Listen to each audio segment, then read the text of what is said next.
Welcome back. I'm Coach Tina, and today we're going to talk about core strength and how to build it. Let's get started.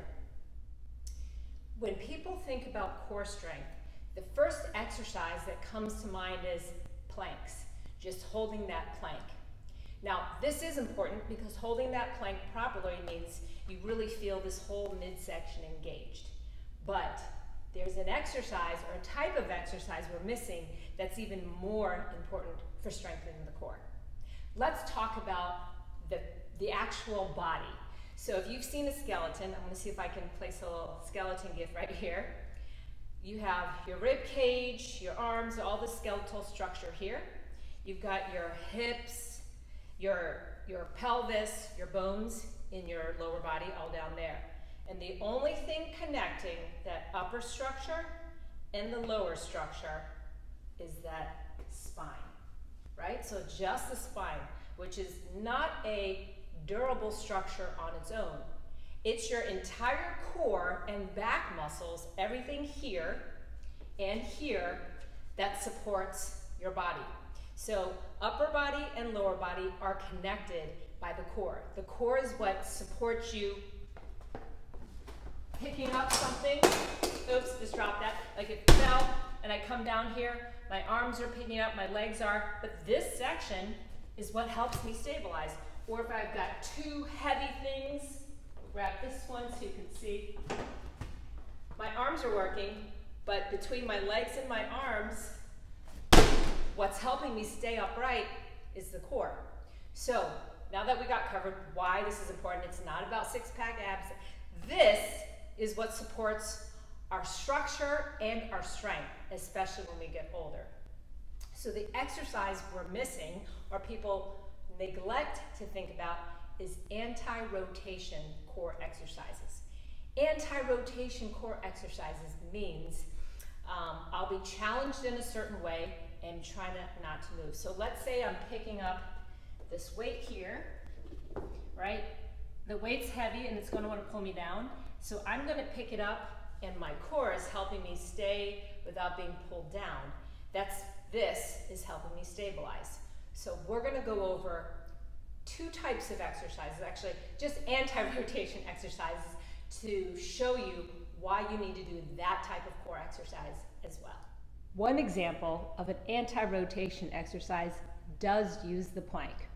And I'm going to show you so that you'll know how to do it and how to do it where you're actually strengthening your core.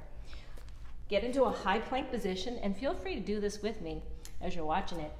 Get into a high plank position, and in this position you can see I'm trying to make a parallel line to the ground.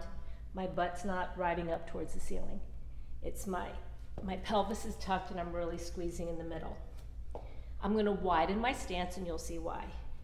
Widen my stance and tap my left hand to my right shoulder without moving my body. So I'm really tight, drawing my quads towards my belly. I'm tapping slowly. My butt squeezes as one arm comes up. This is an anti-rotation exercise in that as I change the balance of my body, I'm working really hard not to move the body. So if I was doing this, it's no longer a core exercise. Every time I move my body means this whole midsection is not working. So an anti-rotation exercise means the work is in not moving. So in this position, I'm really squeezing, pulling my quads in, my stomach's tight. I'm alternating taps, keeping my body as still as possible. That is anti-rotation. Another example of that, if we're going with a slightly more advanced exercise, will be with a renegade row. You're going to be using two dumbbells, getting into that same high plank position. So it's the same idea, but with dumbbells. High plank position, very wide feet. It is not cheating going wide. Wide feet gives you a better balance, and you rather have better balance so that you cannot move than go with what people are like, oh, it's harder with feet together.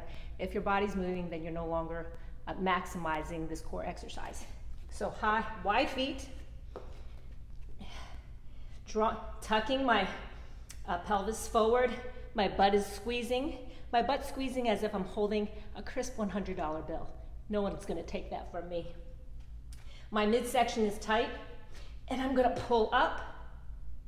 And you can see I move a little, but I'm trying not to move. I'm trying to stay as still as possible. What you'll see often in the gym is people moving like this. And if you move like that, you're no longer making it an anti-rotation exercise and no longer working your core as efficiently as possible. So if you haven't already started using anti-rotation core exercises in whenever you're working on core strength, I'm catching my breath, incorporate it. Those are two examples of it. You can always Google more. Other ones would be like a chop, resistance band chop, or a Pallof press, where something's pulling you from one direction and you're trying to hold it still. So anti-rotation exercises, extremely important for core strength, because in everyday life, nobody stays still like in a typical standard plank.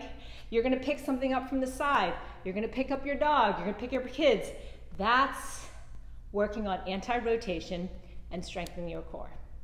I hope this has been helpful. And you know what I need you to do? I want you to like this video and make sure you subscribe down below. And I'll see you next time.